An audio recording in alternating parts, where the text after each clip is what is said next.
folks for being patient as well. I do hope you can stay an extra half an hour with us. We are starting 30 minutes after the hour. So let me just jump right into this thing. You know, as project managers, we're always making decisions, aren't we? And every decision we make, whether it's large or small, has an impact on our project. But in most cases, we don't make decisions alone. We involve any number of people in our decision making for the simple reason is we don't have all the answers. Sometimes we think we do, but let's face it, we don't have all the answers. And as soon as we bring in other people to the decision-making process, it slows down. It slows down for any number of reasons. And it was this slowing down of decision-making that led a former client of mine, the head of global drug development at a very, very large pharmaceutical company, to seek my advice on how to speed up decision-making. So let me describe his situation to you. Drug development is done by highly credentialed scientists who love data. The more, the better.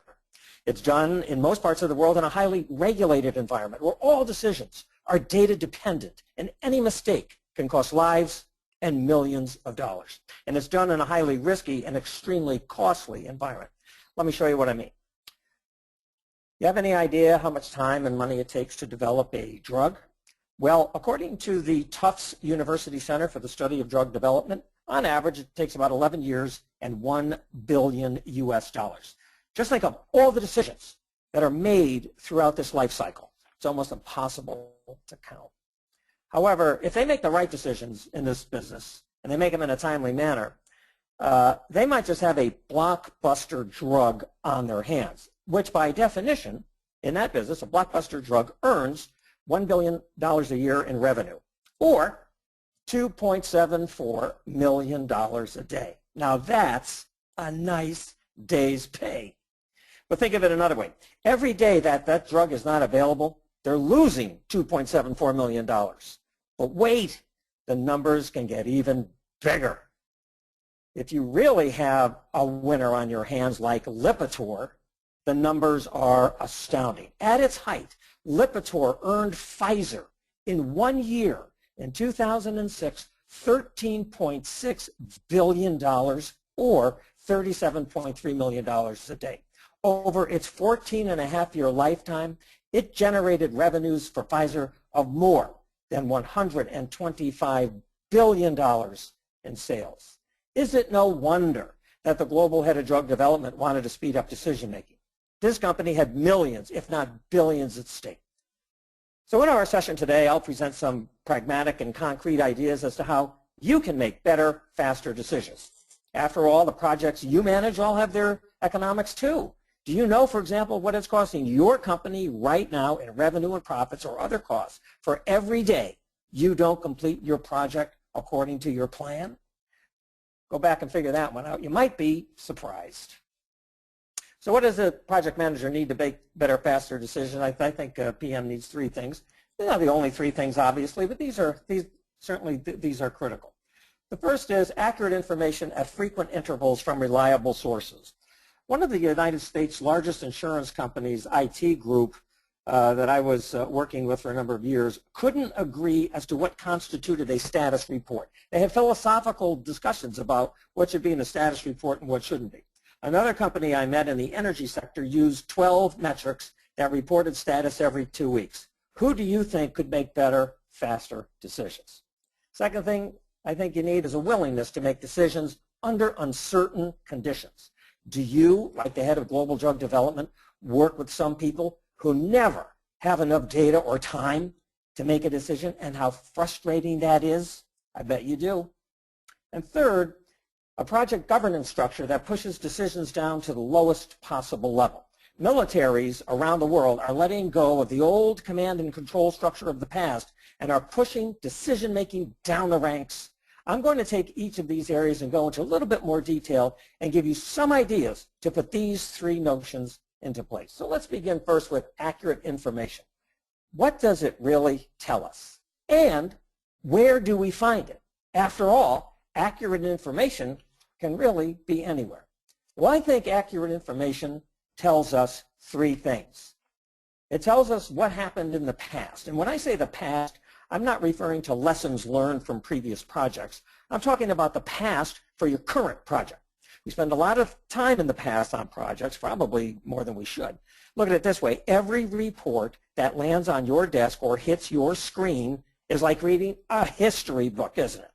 Is it recent history or is it ancient history? Some organizations, that cycle is 6 weeks old.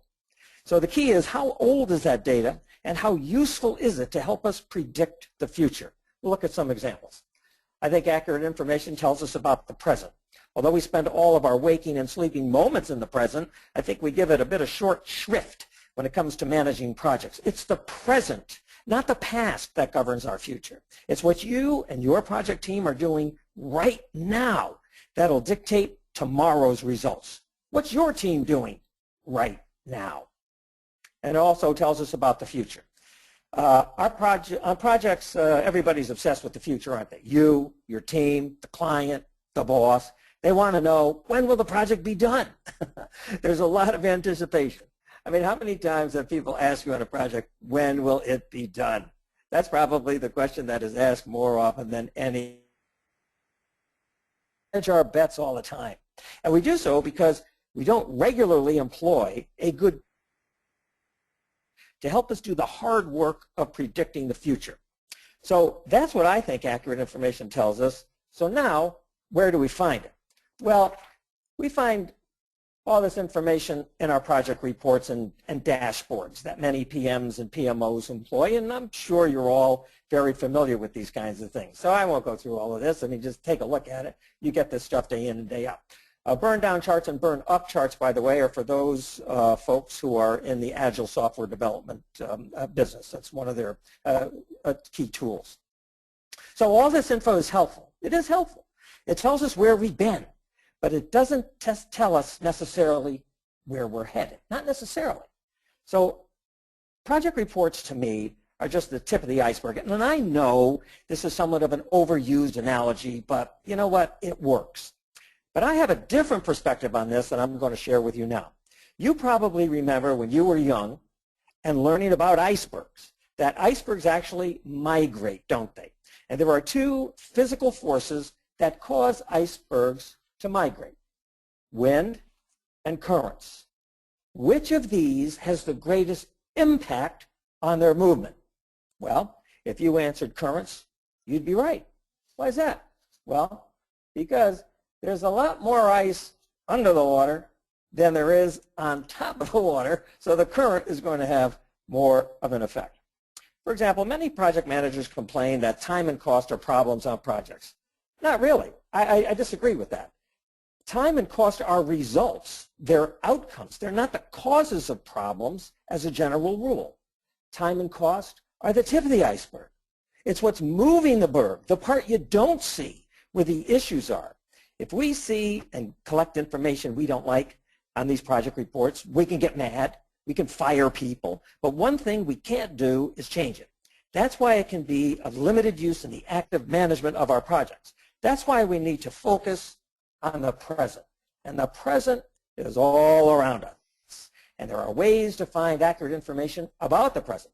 In fact, I'm going to offer you five ways to get the information you need to know about the present. Well, one way I know you can't get this information is if you stay glued to your laptop and don't get out and start talking to people. And this can be a real problem for technical people. I was a technical professional for many years myself, so I certainly relate to this. Technical people would rather deal with things rather than with people, don't they? Also, some companies require the PM to be the scheduler and or the business analyst, and they're so busy doing these other functions that they can only be the project manager on a part-time basis. This is a practice that really has got to stop. So I said I'm going to offer up 5 good ways to obtain information from the present. And I'll admit right off the bat that you have heard of all of these. But maybe in the crush of business and the pressure of your day, you let some of these things slide. Number 1 is stand-up meetings. So here's how this goes. On the first day of your work week, get your core team together. Don't let them sit down and get comfortable. People hate to stand. Their feet hurt, their backs ache. People who would usually go on and on will be so brief you won't even recognize them. And have the same format for each meeting. It's really not a discussion time. It's a briefing.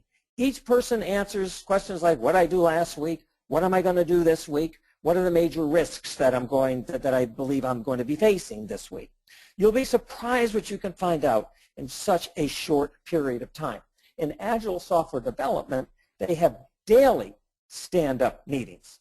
And by the way, the picture that you see here, this is the crew from NASA who was responsible for the spacecraft called the Pioneer. This was taken in 1972. The Pioneer was the first spacecraft to travel through the asteroid belt and the first spacecraft to make direct observations and obtain close-up images of Jupiter.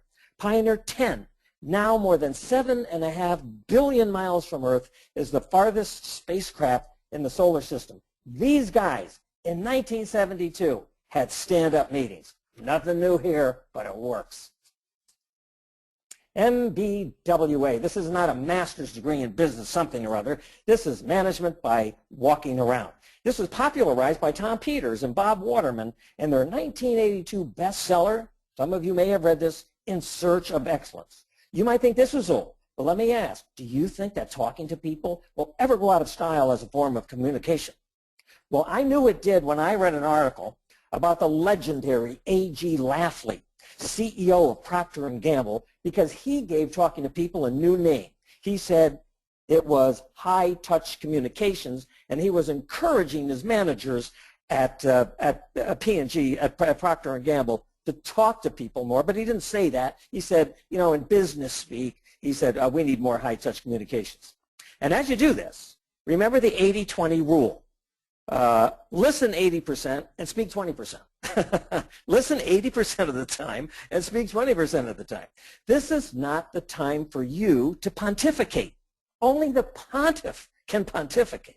Now, this may be hard if you haven't done it for a while. So have a list of questions or ask people for opinions like, you know, what are the key challenges you're facing this week? Who are you working with most of the time? How does the client like our work? You'd be surprised at the reception that you'll get. And of course, you know, it's always more difficult in a virtual environment with global teams and so forth. But look, we have all sorts of ways, as shown here, that we can reach out and touch somebody without ever seeing them face to face. So up number 3 is speaking to, as you see here, clients all the way to team members. And when I say speaking, I don't mean have regular meetings with clients, monthly reviews, milestone reviews, and so forth. I mean, that's standard operating procedure. You should be doing this, obviously. It's a best practice. What I'm talking about is having regular calls and contacts with clients and others that appear ad hoc, but they're not.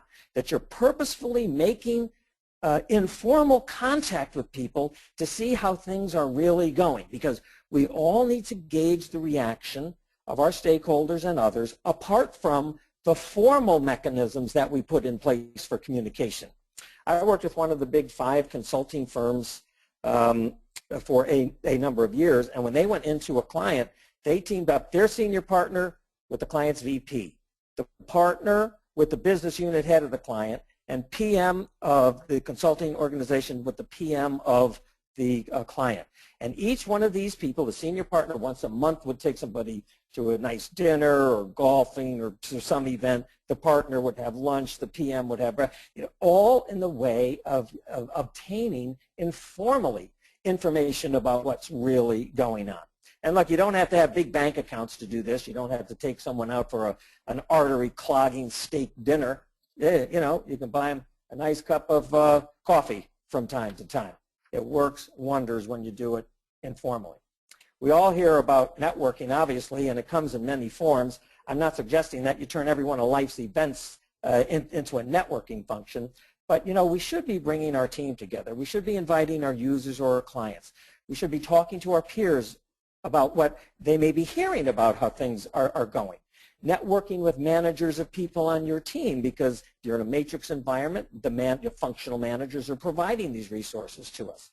Obviously, there's a whole area of social networking here that can play into this, and that can be very helpful as well. So a combination of live face-to-face type networking as well as perhaps some social networking that organizations do can be very, very helpful. I mean, think of it this way. It's all about business intelligence, isn't it? You, as a project manager, as a leader, you don't want to be the last to know if something isn't going well. And remember, never eat alone like this poor guy over here in the corner, which, by the way, is the title of a really, really interesting and fun read by a guy by the name of Keith Ferrazzi called Never Eat Alone. Highly successful PMs, managers, and executives are constantly engaging their peers, constantly engaging their colleagues and clients to make sure the project is going to move along well.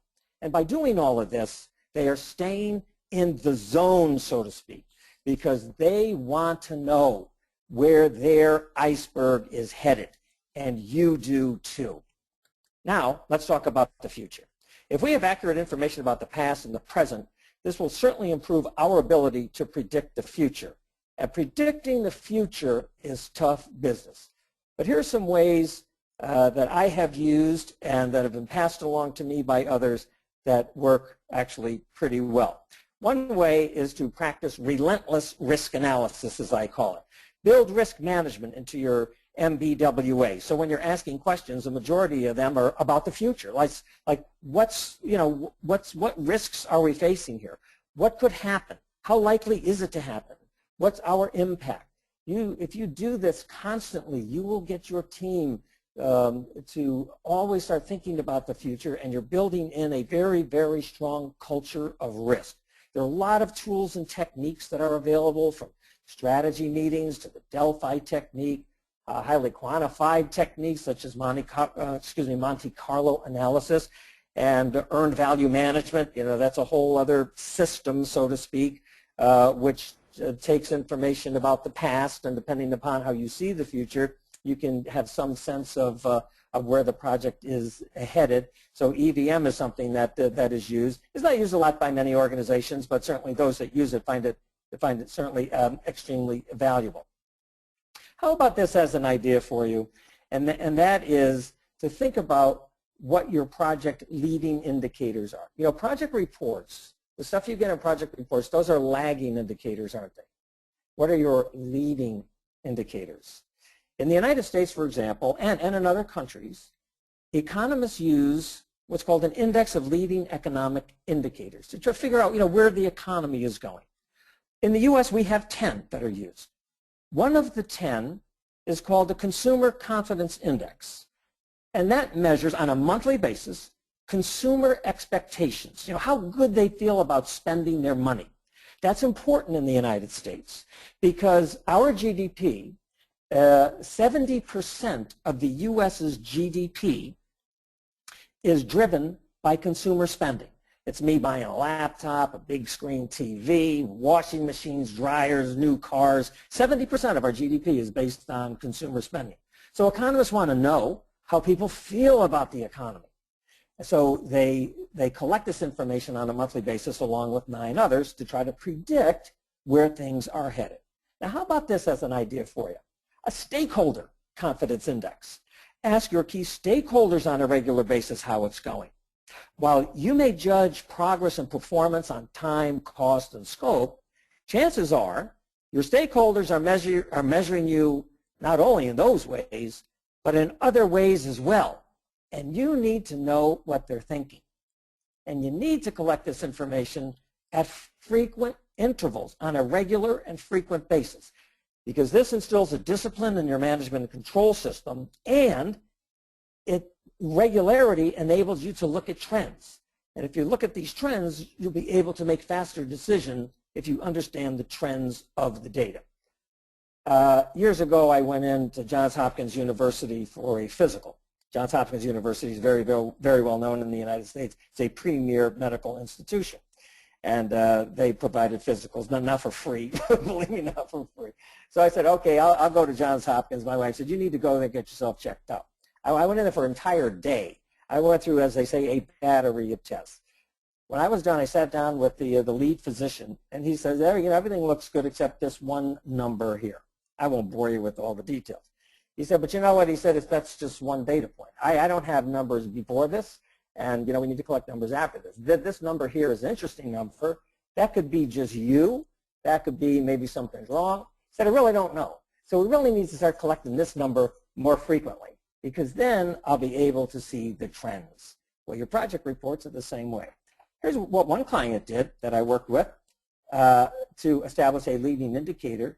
They looked at the number of tasks that were added in the past 2 weeks to their network schedule, thinking that the more tasks that were added, the higher the risk the project was of not getting done on time. Pretty cool, I thought.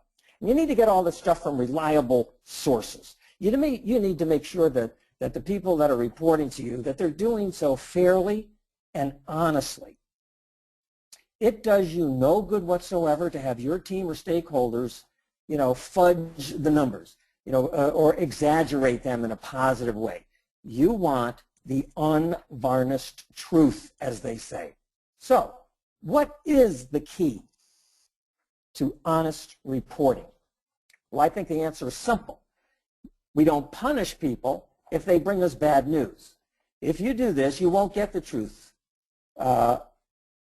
Self-control, we need to have good self-control and address any problems objectively and not become emotional about it and yelling and screaming at people, because you'll never get the truth in that point. They just won't tell you.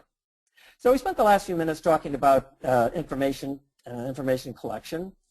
There's a lot of information around us, and there has to be a way to filter it down to a more manageable level. And one of the things that I alluded to here was the kind of information that we should be looking for. We need the nuggets. We need the vital signs, those metrics that really tell us what's going on in our project. I mentioned leading indicators as one way to do it. Another thought I have, it's about quality of the information, not the quantity of the information. But project metrics is really beyond the scope of what I'm talking about here, but I just want to pass along one thought to you that occurred to me as I was preparing for this just last week, actually, or it was about, about a week and a half ago. I just celebrated a birthday a couple of weeks ago, and it was, by U.S. standards anyway, somewhat of a milestone. I won't bore you with the details. And my wife got me this card. And I opened it up and I read it and I said to her, gee, thanks, that's a great card. But she knew I didn't get it. She said, read it again, Leroy. You see, it made sense on its face. Birthdays are good for you. Statistics show that people who have the most live the longest. Okay, well, that's a true statement. Well, when she told me to read it again, and I did, then I got it. I just burst out laughing. Because what this says is true, but it's worthless. It's just totally worthless. And I thought, well, gee, I have seen project reports that have a lot of information, but they're kind of worthless. So I just thought I'd pass that along for you to sort of ask yourself, are your project reports the same as this card, or are you getting some data that's factual but not very helpful? You might be.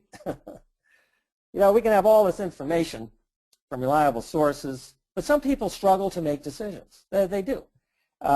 So if you're working with someone who's struggling to make a decision because, they just don't have enough data, and they're struggling, and, if I make the wrong decision, I'll get fired, I'll be humiliated. Here's some ideas to try to help that person overcome this problem. And it is a problem. United States Marine Corps, USMC, has what they call the 70% solution. I just love this. You think about the Marine Corps and any military person, any war fighter, they're in a critical situation. They're in a situation where doing something may be better than doing nothing. The idea here is you'll never have 100% of all the information you need. Chances are you never will. But if you have 70%, well, heck, that's good enough. Go with it. Here's some ideas that I have. Ask yourself these questions. Is it better to do something or nothing? This could be a tough one, but it's a good question to ponder. How bad can it be if I make a decision? Will I get fired if it doesn't work? And I think what's critical is, what's my track record? A lot of people make decisions. CEOs make decisions day in and day out, but their track record is better than 500%, let's say. So if you have a good track record, then you have to go with the stats on that, I think. And by all means, use your network. Get out and see what other people think. If you're convening a meeting, for example, to ask people what their opinions are on a particular problematic issue, don't waste time on endless conversations, because people will waste a lot of time on endless conversations, and everybody has not just one opinion but 5. Do what is called a Crawford slip technique to get a lot of information from people without them actually talking. I don't have time to go into the Crawford slip technique. It's been around since the late 20s, by the way. You can Google it, Crawford, C-R-A-W-F-O-R-D, slip technique. It's brainstorming without people talking. That, to me, is heaven. But even when people do all of these things, they still struggle. So what do? Well, hopefully you wouldn't resort to soothsayers, palm readers, energy healing, and aura analysis to help you make a decision regarding the project. So I have a few more tips for those who struggle. The first is I've developed this decision framework, and I've developed this based on 3 books that I read. There's a lot of information, plenty of research that's been done through the years on decision making. And as you can see, I have 3 references of very well-known and respected thinkers in the field at the bottom of the slide here. I read all of these, and I noted the best approach to decision making from each one, and I developed this 4-step decision making framework, which you see here, and I'm just going to go through very briefly, which I use, and on my teams through the years I have used, and I've used it to great effect. So the first step is, first of all, we want to define the problem correctly. Are you certain you have articulated the right problem to solve? Let me ask you this. How many of you have been in a meeting, been called into a meeting, or maybe you called a meeting because there's a problem? Everybody sort of knows what the problem is, so then they know why they're there. And the meeting kicks off, and people just start talking, and they're just talking, and it's a lot of conversation going on, debates going back and forth. And finally, after about 15 or 20 minutes, someone raises their hand, usually someone who hasn't been saying a lot, and they'll say, what problem are we trying to solve here? How many of you have been in meetings like that? I've been in plenty of meetings like that. We all jump in quickly because we're project managers and want to solve things. That's what we do for a living. We're problem solvers. So we want to jump to solve that problem as fast as possible, but we might be solving the wrong problem. So make sure you define the problem correctly. Then frame the decision. Now this is an interesting one that I hadn't thought of until I read these 3 books. Because framing the decision means you're going to ask who's impacted by the decision. Who needs to provide input to the decision? Who should be part of the discussion? Who should make and review the decision? It kind of contextualizes decision making a bit. The third area is to implement the decision. Who needs to know about it? Can the people identified who are supposed to implement the decision, can they actually do it? And then finally, once we implement our decision, then we monitor it because we want to make sure that our decision has had the intended impact. If we think about decision making more along these lines, then it's just not about making that one key decision. We're looking at it more in the environment of the decision that in fact we need to make. And in doing that, and in bringing some people into our meetings and our discussions can be quite helpful in helping someone who can be uncertain about making a decision. But some people, even after all of this, great advice, if I do say so myself, they continue to struggle and they lose the fight. They just can't seem to make the decisions quickly. So sadly, if you're left with, and I think at this point you're left with only one alternative, you've got to move that person out of a decision-making role. Okay, so let me hit pause here and see where we are. I talked about accurate information at frequent intervals from reliable sources.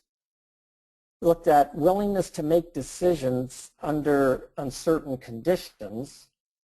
And now let's go into the last one here, which I think has an amazing impact on decision making, a project governance structure that pushes decisions down to the lowest possible level. You know, the sort of the sad fact of life in a way is that we all have bosses. And we have some structure in which we do our job. And it's this structure and how it's implemented that can help or hinder our ability to make better, faster decisions. So think of it this way.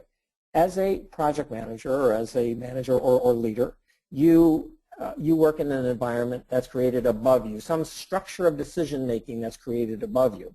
But you, in turn, also have the leeway and latitude to create a decision-making structure below you.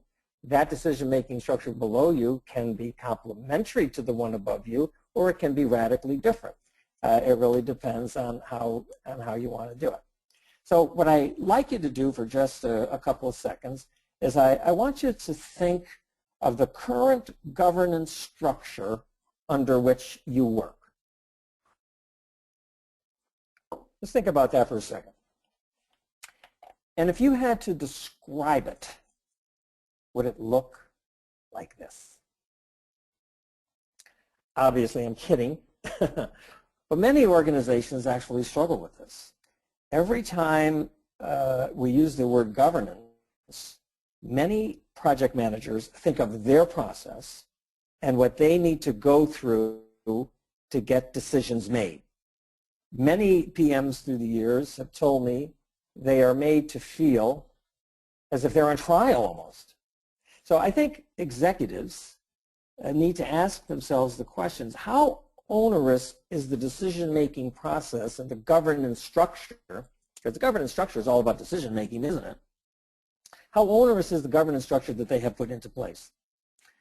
And also, as a project manager, do you make your team members feel like this too? This is where you can create a structure that's different from the one on top of you, which I have done in the past. It's kind of interesting how that works. So when we think about decision making, I'm going to refer to a book that was written quite a few years ago now, maybe 4 or 5 years ago. It was written by a guy by the name of Tom Friedman, and he's a foreign correspondent for the New York Times, and he wrote a book called The World is Flat. Perhaps some of you have read this. And so that's what I'm referring to when I say it's a flatter world out there, and it really is a flatter world out there. Friedman identified 10 things that are fostering globalization and putting countries on an even playing field. And I took from that book an idea that he spoke of when he was talking about militaries, not just U.S. military, but militaries. You can see that I've represented several here on this particular chart, where commanders, generals, battlefield commanders and so forth, are putting into place something called the commander's intent. So the commander's intent is described to the team. This is what we want to do. We want to take that hill, let's say. We want to take that hill. Now the war fighters go on out to take the hill, and even though the commander, sitting somewhere remotely, can look at everything that's going on because of all this technology that you see here, the commander is allowing the war fighters to actually make the key decisions about how to take that hill, because why? They're there on the ground.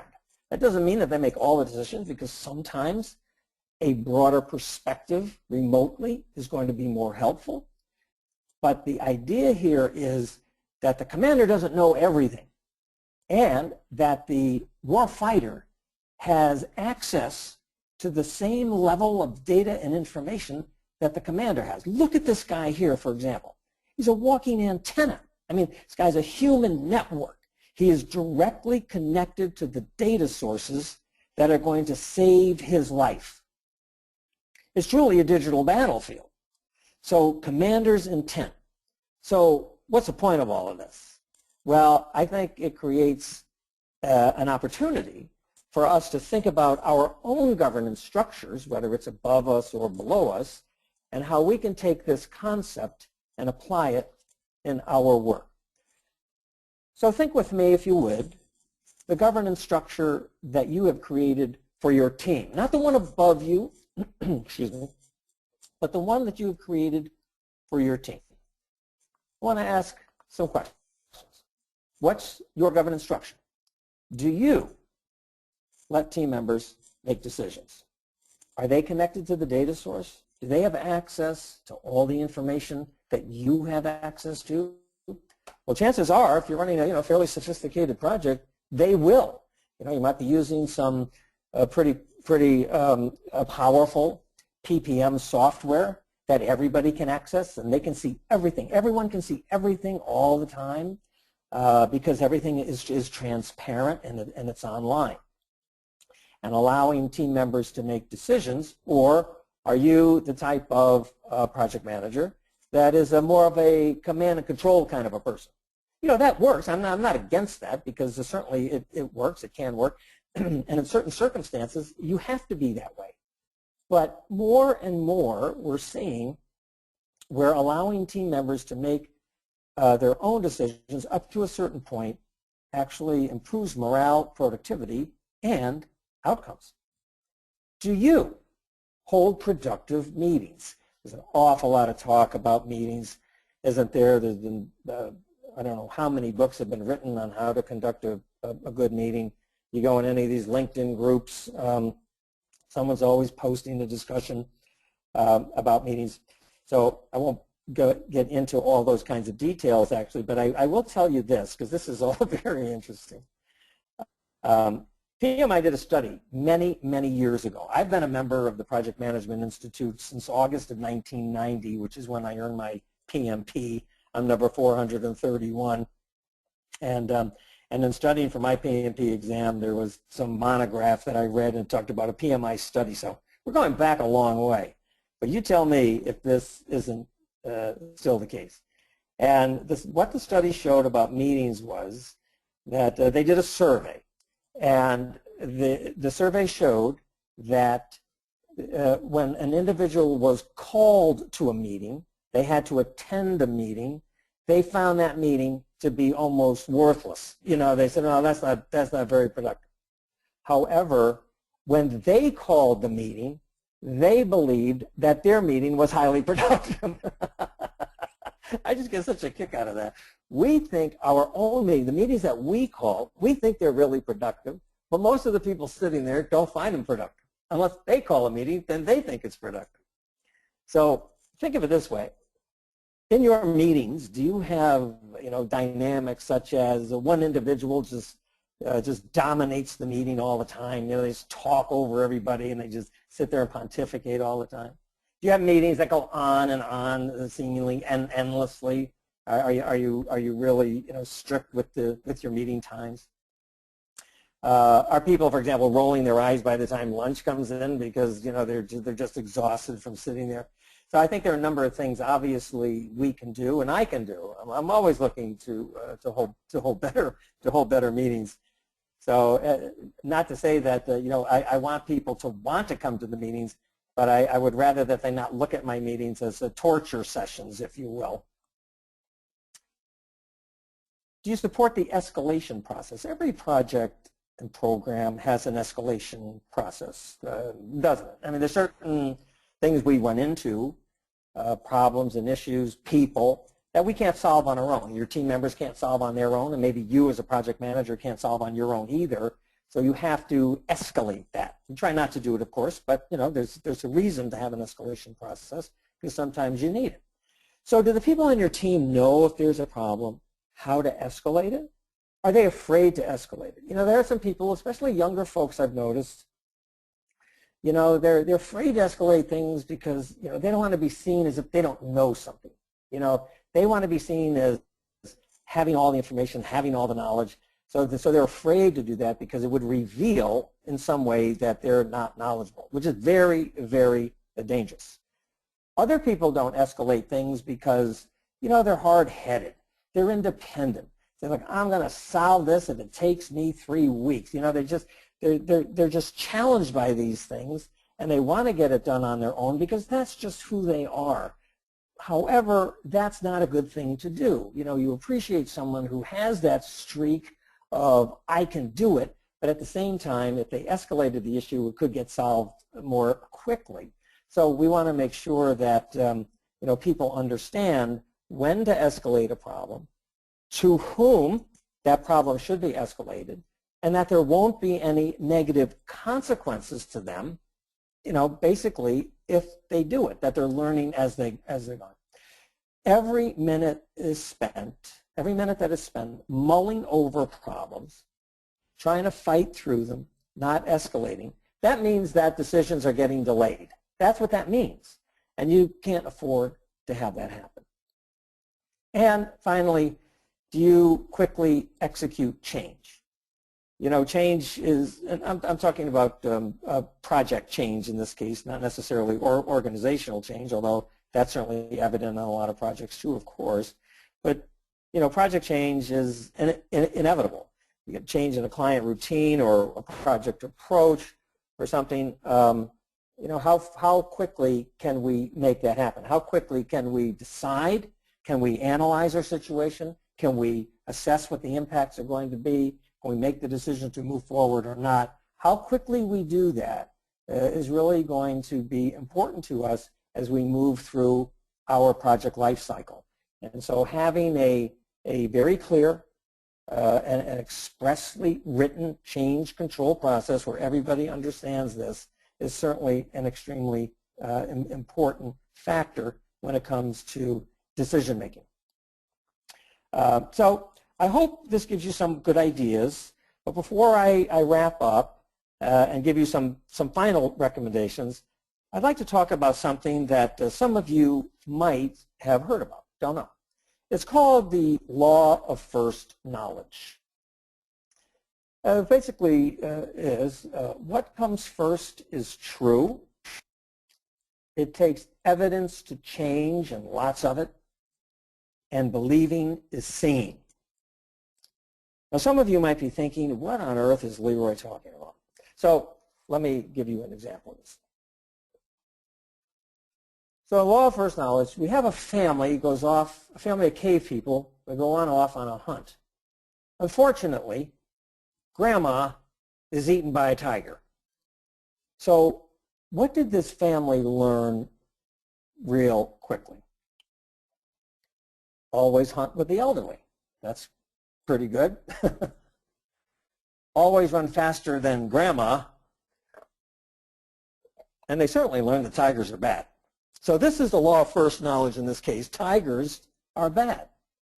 Well, they're bad if they eat your grandmother, I guess, but are tigers really bad? So in some ways, it's a personal opinion.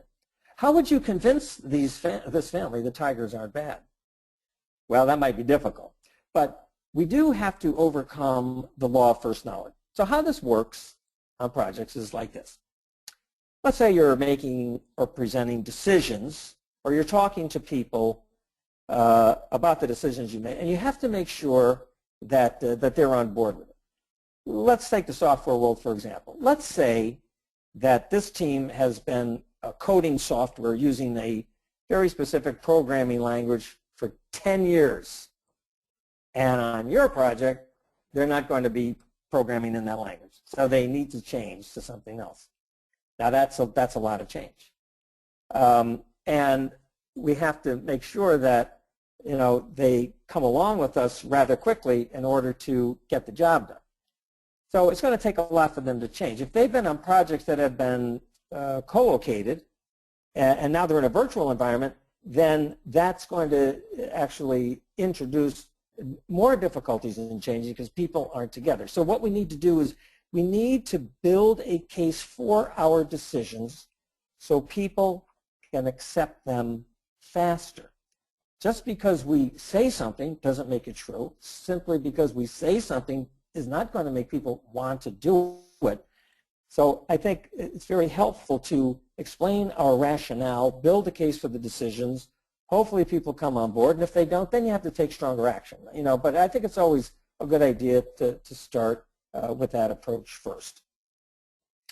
So I'm going to end my prepared remarks here by giving you 5 things that you can do to speed up decision making right away. These aren't the only 5, believe me, but these are 5 that I've I've come to realize that if I can get these down, then we can really move things along much faster on our project. And the first one is to put real choices on the table. Now, what do I mean by this? I think if you're, let's say you're analyzing a particular approach, and I think, you don't walk in and tell somebody, your boss or your project sponsor or the governance structure, the governance committee, you don't say, we should do A. I think what we want to say is, say we have three alternatives. We can do A, we can do B, and we can do C. And if you think A is the right one, then give all the reasons for it. As I said, build your case for the decision right away. What this will do is this will give people the understanding that you've done your homework. You've done the analysis. So if you just walk in and say A, then people are going to sit back and say, well, Leroy, have you tried this? Have you tried that? You're going to get wrapped up in all of these discussions, whereas if you walk in and you say, look, I've looked at A, I've looked at B, I've looked at C, here are the pluses, here are the minuses, this is where we're going to go with this. Now are there any questions? You've actually shortcutted, haven't you, that discussion. And you want to make sure that what you're putting forth to people are actually real. You're not dreaming things up just for the sake of making it seem as if you've done a lot of good work. I think that's critical. Oh, because if I just jump back here for a second, I can remember many years ago in my career, I worked with a very seasoned guy who was very, very pragmatic. And we had a person on our team who said, as we were preparing for a major meeting in which the governance committee had to make a key decision, this person said, well, why don't we just add this and it'll make it look like we've done our homework. And he said, no, I'm not going to do that. I'm not just going to put something in there just to make it look like we've done something. We're going to put real choices on the table for these people, and then we're going to have a much better discussion. So that's where I got that. I've been living by that rule for actually quite a long time. Think of your meetings. There are many, many different kinds of meetings that we have. If you want to speed up decisions, you have to have decision-making meetings where you're focusing on decisions, not discussions. Most meetings have three components. Think about this. See if it's not true in your circumstance. Three components: information sharing, discussions, and decisions. Right? Most people spend 90% of the time of the meeting on the first two, don't they? And then, as the clock is ticking down toward the hour and there are other people standing outside wanting the conference room, then in 5 minutes people are supposed to make the decision. That's not a good way to make decisions, is it? No. If we do the sharing and discussions beforehand, which means people have to read something, which can be very difficult for people to do because they'll claim they don't have time, but if we can get them the information beforehand and have some level of discussion, even if it's just through email or whatever, then when they come to the meeting, we can spend more time making the decision and less time talking about it. We don't want to get into a meeting and say, should we go downtown? Should we go crosstown? Should we go uptown? And why should we go downtown versus why should? No, we want to say, look, here are three choices. I've looked at this. My vote is uptown, better place to go in New York City. And then once we make the decision, don't let people leave the meeting rolling their eyes. And if you hear of dissension in the ranks, because this happens all the time, people will sit there and nod in agreement, and as soon as they walk out of the meeting, someone calls somebody or they'll go visit them in an office, and they'll say, well, I didn't really agree with that. I don't know why Khalid said this, because I don't really, but if you hear that, you have to come down hard on that person. And I mean hard. You need to tell that person, if you have a beef, if you have a problem, you need to bring it up in the meeting or keep your mouth shut later. That's how we're going to run this project. And you have to train people in some cases to be honest. So we need to make sure that the decisions stick. There's something in decision making called soft decisions. I know, I lived with this for many, many years in a former company I worked in. You're in a meeting, you make a decision. You come back in the meeting a month later and somebody brings up that decision again for conversation and discussion. And then you talk about it again ad nauseum, then another decision is made, so you backtrack on your first decision, and guess what? A month has gone by. That's called a soft decision. No soft decisions. Put that on the whiteboard in your next meeting, or your first slide of your PowerPoint presentation. Use risk management. Use risk management as a backdrop to all of your MVWA activities. If you do this, you'll build a very strong culture of risk management. you'll get everyone thinking about the future, because that's where you're going. Try to establish as lean a governance structure as you possibly can. Cut out the red tape, as they say. Now, I acknowledge that you might not have much control over the things above you, but you have total control over how you allow your team to make decisions. Don't bind them in red tape with processes and procedures that are unnecessary. You're the commander. Think of it this way. You're the commander. Make sure these folks understand your intent and turn them loose to get the job done. And then finally, I would say take some time. Take some time with your team to think about your project's leading indicators. We have a lot of lagging indicators in the project management business, more than we need, quite frankly. Leading indicators are where you're going. That's the future of your project. Don't get stuck in the past. I don't know one person who can change the past. Do you? I know a lot of people who would like to change their past, but unfortunately, we don't have that option. Well, it has been my pleasure to address you today. At Ward Associates, we like to say projects matter and insight helps. And we bring insight to all of our engagements, at least I'd like to think that we do. There's all my contact info. Please feel free to reach out to me through Gmail. I have a website. I have with a blog on there. My current blog post, by the way, is 6 steps for developing a governance structure for strategic portfolio management, which you might find interesting if you're in that business. I'm on LinkedIn, and you can follow me on Twitter. So there's all kinds of ways that you can get to me. So I want to wish you all the best. Thanks so much. Ali, let me turn it back to you. Okay, thank you very much, Mr. Ward. Folks, we are open for the Q&A now. If you have any questions, you could put it in the question box, or you could raise your hand. There's a hand icon available on your webinar console on the right side.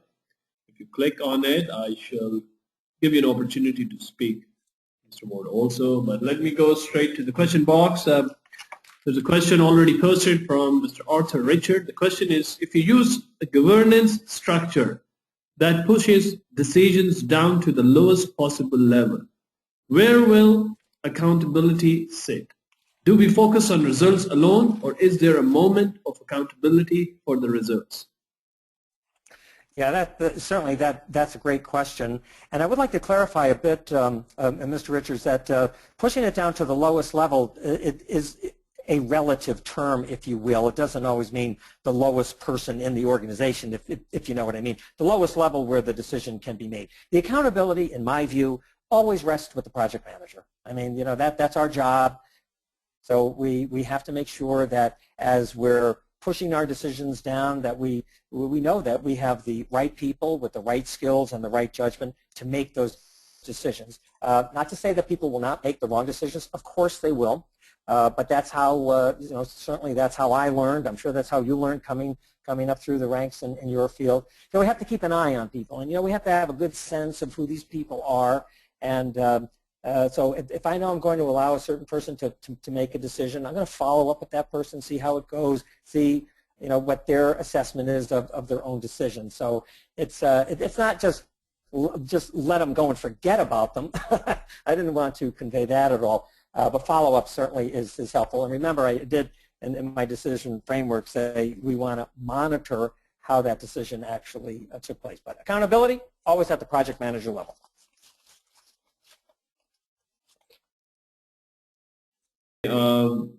Well, so far we had only one question. Folks, any other questions you have, please feel free to put the questions or raise your hand. Apparently we had only one question so far, which Sport has already replied. Otherwise, you can always reach him on the contact details, which has been illustrated on this page right now, which you can see. Okay, we have another one from Mr. Venerando Capunitan. The question is, with regards to the put real choices on the table, who normally is identifying these real choices? Yeah, that's certainly a very interesting question. The real choice is the way. Well, let me tell you the way that I was describing that, because they're very personal to me, and the way that I operate on a project, and as a manager generally, actually, and that is, let's say that I have to make a decision. A matter has come before me, someone has brought it to me, or I've uncovered it myself, and I have to make a decision. And let's say this is going to be a key decision, not just something that I'm doing day in and day out. So I have to figure out, well, how am I going to address this? There are many alternatives, usually, that one can think of as a way to solve a problem, aren't there? And depending upon the unique situation you're in, one might be better and probably will be better than the other. In some cases, you really don't know that until you make the decision.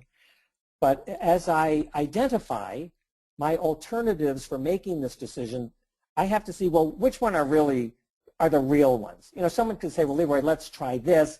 And I'll say, okay, well, that's interesting, but that's not really real. I mean, we really wouldn't do that for these reasons. So that's not really a real choice. Let's think about how we would really solve this problem, given our resources, given our culture, given our client, all of the factors that play into this. I would then identify those real alternatives, and then if I had to escalate that, those are the alternatives, those are the choices that I would put forth to my sponsor, my project sponsor, to my client, and I would say, these are the real choices that we can make here. These are the three things that we can do. I have elected to do this number one. This is the reason why I think this is the best choice under the circumstances. These are also real, but I feel that for various reasons, these wouldn't be as effective as the one that I have chosen. Those are real choices. I might have had 5 other alternatives that those really aren't real because I would need 3 times the money to do it, and let's be realistic. We're not going to have that kind of resources to do that particular, do it in that particular way. So that's how I look at real choices. Okay, we have another one from Brother Ahmed Amin. The question is, how we can take decisions in fraught climates? It's fraught. Fraught, in a fraught climate. Yes, a fraught climate. Well, a lot of the climate in which we work as a project manager is a fraught climate, isn't it? I mean, as soon as we begin our projects, all of a sudden things start popping up all over the place, and we have to make decisions actually quite quickly. Well, and what happens is, with a number of people, because it's a fraught climate, because there's a lot of tension and people get nervous, that's when it slows down. So that's when people go on this massive search for all of this information, and they have meeting after meeting, and they come up with all these alternatives and spreadsheets and matrices. I think the thing is, we have to boil it down to what's the real problem that we're trying to solve, who can solve it with us, what are the real decisions that we need to make, do we have enough data to make that decision, and then we just have to basically go with it. So a fraught climate is a tough climate, but in fact, that's essentially the kind of work basically that we do. So we have to get good at finding the right information quickly and not being afraid to make the decision, and to use our tools and techniques, and to use other people to help us out.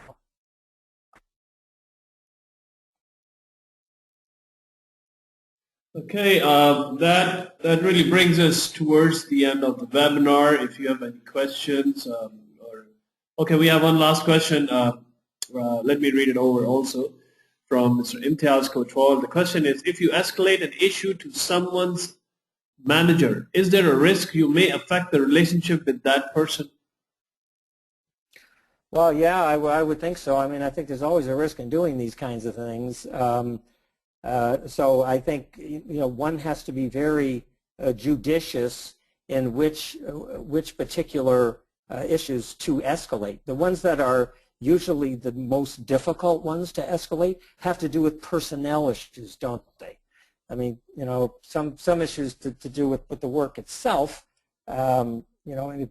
those can tend to be a little bit easier. When it comes to personnel issues, well then that can be more difficult. So that's why I think through experience we begin to learn which ones we should make every attempt to solve on our own, and only if, for example, that is affecting the cost of the project, the schedule of the project, the scope of the project, things that are really going to make an impact on the outcome, then we have to escalate it, being as objective as we can in our presentation to make sure that the project itself is not put into jeopardy. Okay, we have another one from Bipin Bahari. The question is, rather it's an observation, should the project stakeholders agree to provide delegated authority to the PM at the project start? I see this as a major problem as the PM is without any delegated authority. Well, I think in an ideal situation, we hire project managers because we think they can do the job. We hire project managers because of their experience and their skills and their business knowledge. I guess it's sort of odd as to why we wouldn't allow the project manager to make the decisions, if you know what I mean, to delegate a certain level of authority to the project manager to actually make those decisions. So my answer coming from, I'm a project manager. Wait a minute, I'm a project manager's project manager. I'm all for project managers. So if I'm assigned to a project, I want a delegation of authority. I don't have to want to run back to some committee all the time to make a decision. So I think what's critical is at the outset, and you learn this in the basic project management 101, that the delegation of authority should be clearly described in the project charter. Now that's an ideal world. Oftentimes projects don't have real charters, but that doesn't mean that the project manager through the project sponsor can't engage the committee or the stakeholders in a serious discussion about what we're going to let the project manager do on his or her own versus what the project manager needs to come back to a committee for a decision.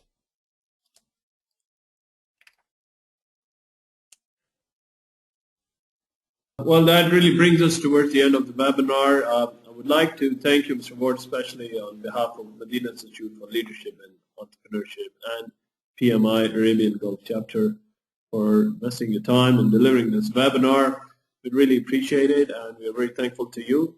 And we also would like to thank all of those who participated in this webinar, with a note of apology that we did encounter some technical issues in the beginning, but we were glad that we resolved it and we came over it.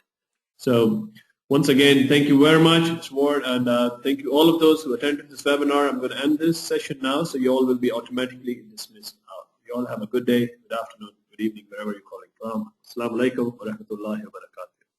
And just last note regarding the PDUs, please be aware those who have attended this webinar, they will receive an email in the next 24 hours, which will guide you with the instruction how to claim the PDU. For this particular webinar that you have attended. And if you have not received an email, please send us a note at webinar@mile.org. Again, webinar@mile.org. But rest assured, all of those who have attended, they shall receive an email from Mile website. Thank you very much. And those who wanted to download the presentation of this particular webinar, you could always visit community.mile.org. Please sign up for free and visit the download sections, and project management, you will find the presentation copy of this webinar already available and accessible for download. Thank you very much. Assalamu alaikum wa rahmatullahi wa barakatuh.